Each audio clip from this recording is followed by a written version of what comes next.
مولاي صل وسلم دائما ابدا على حبيبك خير الخلق كلهم. اقبال نے کہا تھا حب دولت تلف می سازت زکات.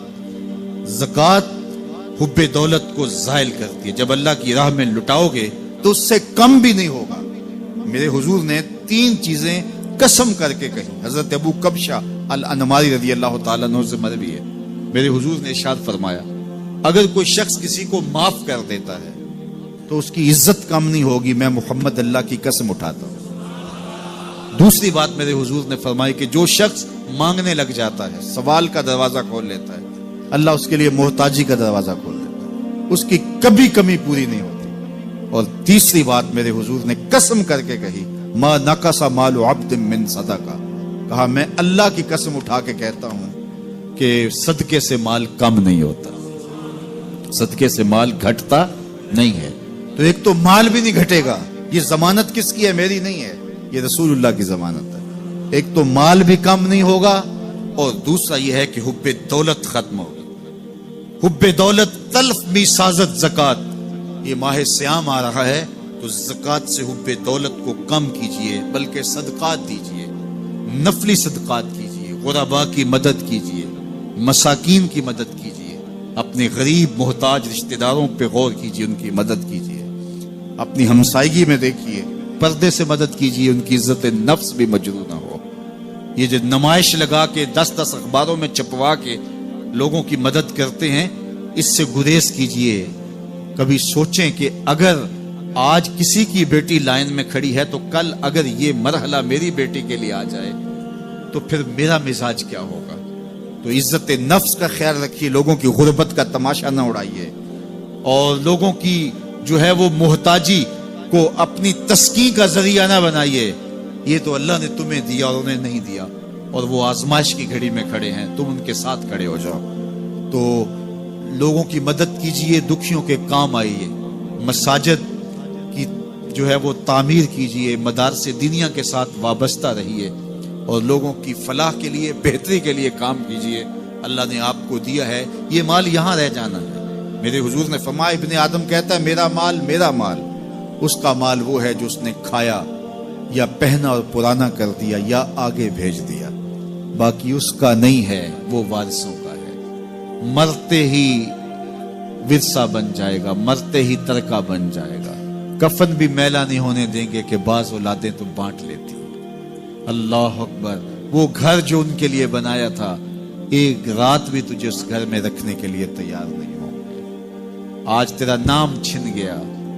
آج کوئی یہ نہیں کہتا کہ پیچھے اس امام کے اور حاضر اس چودھری صاحب کے, حاضر اس میت کے. آج تو ڈیڈ باڈی بن گیا, آج تو میت بن گیا.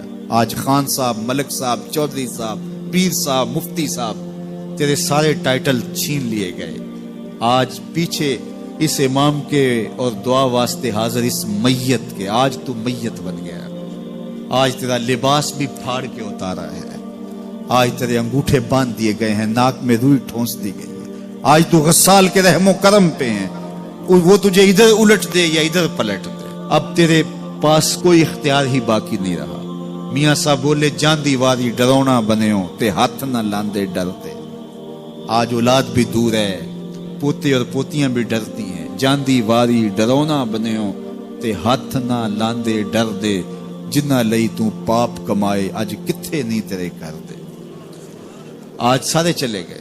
تو آج اپنے ہاتھ سے اپنی زندگی کو سنوارنے کے عمل کی طرف بڑھیں اور راہ خدا میں خرچ کریں. دکھیوں, مجبوروں اور لاچاروں کے کام آئیں. اللہ آپ کی مدد کرے گا اور حب دنیا کم ہوگی. اللہ تعالیٰ جل شانہ نے سورہ عادیات میں پہلی 5 آیات میں قسمیں کی, پھر 3 آیات میں جو ہے وہ حضرت انسان کی وہ کمیاں, کوتاہیاں جن کی بنیاد پر باقی گناہ سرزد ہوتے ہیں ان کو بیان کیا, اور اس کے بعد پھر علاج بھی قرآن نے بتایا, اور کس قدر اس کو چوٹ لگائی. افلا یعلم اذا بعثر ما فی القبور وحصل ما فی الصدور ان ربهم بهم یومئذ لخبیر. افلا یعلم اذا بعثر ما فی القبور. اے اکڑ کے چلنے والے، اے ناشکر انسان، اے دولت کے پجاری، وہ وقت یاد کر جب تو قبر سے اٹھایا جائے گا۔ اس وقت کفن بھی چھین لیا جائے گا۔ اب سب کو چھین لیا گیا، دولت، بینک بیلنس، تیری جائیدادیں، پلازے، گاڑیاں، گھر، کوٹھیاں، بنگلے، سب کچھ یہیں رہ گیا، صرف ایک چادر کفن کے لے کے جا رہا ہے۔ لیکن جب قبر سے اٹھایا جائے گا، یہ کفن کی چادر بھی رہ جائے گی، برہنہ اٹھایا جائے گا۔ اللہ اکبر! نہ پاؤں میں جوتے، نہ سر پہ پگڑی، نہ بدن پہ کپڑا، برہنہ اٹھایا جائے گا۔ سیدہ عائشہ رضی اللہ تعالیٰ عنہ نے سنا تو کانپنے لگی، عرض کی حضور قبر سے برہنہ اٹھائے جائیں گے تو ایک دوسرے سے حیا نہیں آئے گی؟ فرمایا عائشہ معاملہ اس سے بھی آگے ہے، کسی کو ہوش ہوگی تو حیا آئے گی، ہوش اڑے ہوئے ہوں گے، خوف قیامت طاری ہوگا، قبروں سے یوں لوگ اٹھائے جائیں گے۔ افلا یعلم اذا بوسر ما فی القبور، اب بوسرا کا جو مفہوم ہے، جو ترجمہ اور معنی ہے وہ تو رہے، بوسرا کا جو صوتی آہنگ ہے، جب بولتے ہوئے ایک جھٹکا لگتا ہے تو قبروں سے اٹھتے ہوئے لوگوں کی کیفیت معلوم کرنے کے لیے بوسرا کا صوتی آہنگ ہی کافی ہے۔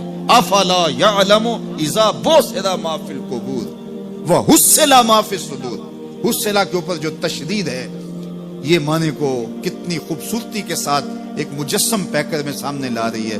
اللہ فرماتا پھر وہ وقت آئے گا جو سینے میں ہوگا وہ تشت ازبام ہو جائے گا۔ آج آپ مجھے نیک سمجھتے ہیں، میں آپ کو اچھا سمجھتا ہوں، لیکن میرے سینے کے اندر کیا چل رہا ہے یہ آپ کو نہیں پتا۔ یہ میں تقریر چہک چہک کے کر رہا ہوں، اس کے پیچھے کیا ہے؟ میں آپ کے دل اپنی جانب موڑنا چاہتا ہوں، آپ کی جیبیں خالی کرنا چاہتا ہوں، یا میں آپ کے سامنے پاک اور ستھرا اور بڑا جو ہے وہ نیکوکار بننا چاہتا ہوں، یا میرا مقصد رضائے الہی ہے؟ یہ مجھے پتہ ہے، آپ کو نہیں پتہ۔ آپ کہاں ہیں، کہاں کھڑے ہیں، میں آپ کو اچھا سمجھتا ہوں، لیکن آپ کو پتہ ہے کہ ہم کہاں کھڑے ہیں۔ لیکن قیامت کے دن یہ ساری چیزیں سامنے آ جائیں۔ وَحُصِّلَ مَا فِي الصُّدُورِ، اور سورہ الطارق میں فرمایا یوم تبلی السرائر فما لہ من قوت ولا ناصر، اس دن سارے راز کھول دیے جائیں گے اور کوئی طاقت نہیں ہوگی جو ان رازوں کو کھلنے سے روک سکے گا۔ آج طاقتور کی بات نہیں کھلتی اور کمزور کی بات اچھال دی جاتی ہے، لیکن وہ وقت آنے والا ہے یوم تبلی السرائر فما لہ من قوت ولا ناصر، نہ زور کے بل پہ، نہ زر کے بل پہ، نہ کسی اور بل پہ کسی کام کو روکا جا سکے گا، ہر شے تشت ازبام ہو جائے گی۔ وہ کتنا سخت دن ہوگا، اے داور حشر میرا نامہ اعمال نہ پوچھ، اس میں کئی پردہ نشینوں کے بھی نام آتے ہیں، تو وہ کتنا سخت دن ہوگا۔ وَحُصِّلَ مَا فِي الصُّدُورِ إِنَّ رَبَّهُمْ بِهِمْ يَوْمَئِذٍ لَخَبِيرٌ، بے شک ان کا رب اس دن ان سے خوب باخبر ہوگا۔ وہ آج بھی باخبر ہے، لیکن آج کئیوں کو یقین نہیں کہ وہ باخبر ہے، لیکن اس دن سب کو یقین ہو جائے گا کہ میرا رب اس سے باخبر ہے۔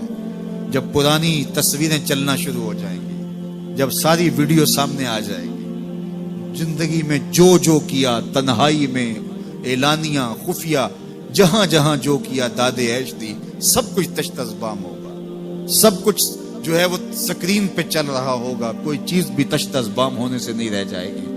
تو پھر بندہ کہے گا اوہو یہ تو سب میرے مالک کو پتا تھا، لوگوں کی نظروں سے چھپ سکا، رب کی نگاہوں سے تو نہیں چھپ سکا، اس کی نگاہوں سے کون چھپ سکتا ہے؟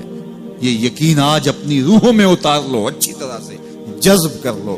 گناہوں سے بچنے کا اکثیر نسخہ ہے یہ یقین کہ میرا رب مجھے دیکھا۔ یہ یقین جب روح میں جم جائے، خیالوں میں اتر جائے، اعتقاد کا پختہ حصہ بن جائے، پھر بند کوٹڑی میں بھی جرم نہیں ہو سکتا کہ میرا مالک تو مجھے دیکھ رہا ہے۔ آپ دیکھتے نہیں کہ جب ساتوں دروازے بند کر کے بت کے اوپر موٹا کپڑا ڈال کے زلیخا بولی ہے تلک، یوسف اب تو آ جاؤ نا، اب تو کوئی نہیں دیکھ رہا، قال معاذ اللہ، تو جناب یوسف نے کہا میں اللہ کی پناہ میں آتا ہوں۔ اللہ اکبر، تو دروازے بند کر کے لوگوں کی نظروں سے چھپ گئی ہے، اور بے نور آنکھیں رکھنے والے اس پتھر کے بت سے بھی حیا کرتی ہے اور اس پہ بھی پردہ ڈال لیا ہے۔ جب تو اس جھوٹے خدا سے حیا کرتی ہے، میں سچے خدا سے حیا کیوں نہ کروں جو ساتویں کوٹھڑی میں بھی دیکھتا ہے۔ اتنی روشنیاں برسی کہ گناہ کا تصور بھی محال ہوتا ہے۔ تو یہ یقین کہ میرا اللہ مجھے دیکھ رہا ہے، یہ انسان کی زندگی میں نظم پیدا کرتا ہے۔ آنے والا موسم ماہ سیام رمضان المبارک، یہ ہماری زندگی کے اندر یہ نور داخل کرتا ہے کہ میرا اللہ دیکھ رہا ہے۔ کڑکتی دھوپ، برستی گرمی، زباں کانٹا، ہونٹ خشک، گلا خشک، دروازہ مکفل، ٹھنڈا پانی دستیاب، لیکن ایک گھونٹ بھی حلق سے نیچے نہیں اتارتے کہ میرا اللہ دیکھ رہا ہے۔ وضو کرتے بھی احتیاط کرتے ہیں کہ میرا اللہ مجھے دیکھ رہا ہے۔ کرتے ہیں کہ نہیں کرتے؟ یہ نور ملتا ہے کہ نہیں ملتا؟ اس کو پھر جذب کر لینا چاہیے تاکہ یہ زندگی میں چھا جائے، کیونکہ جو رمضان میں دیکھتا ہے وہ غیر رمضان میں بھی دیکھتا ہے۔ اور پھر پانی نہیں پیتے کہ اللہ دیکھ رہا ہے، کھانا نہیں کھاتے اللہ دیکھ رہا ہے، لیکن جب آنکھ بھٹکتی ہے تو اس وقت اللہ نہیں دیکھتا، جب خیال بہکتا ہے تو اس وقت اللہ نہیں دیکھتا۔ رشوت میز کے اوپر سے لے رہے ہوں یا نیچے سے لے رہے ہوں تب نہیں اللہ دیکھ رہا ہوتا، اللہ صرف کھانے اور پینے کو دیکھ رہا ہوتا ہے۔ یہ جو ایک نور آیا ہے اس کو جذب کر لیں، پوری زندگی میں پھیلا لیں۔ تو اسی لیے رمضان تقوی بانٹتا ہے، روزہ تقوی بانٹتا ہے، زندگی میں نور اور روشنیاں بھر دیتا ہے۔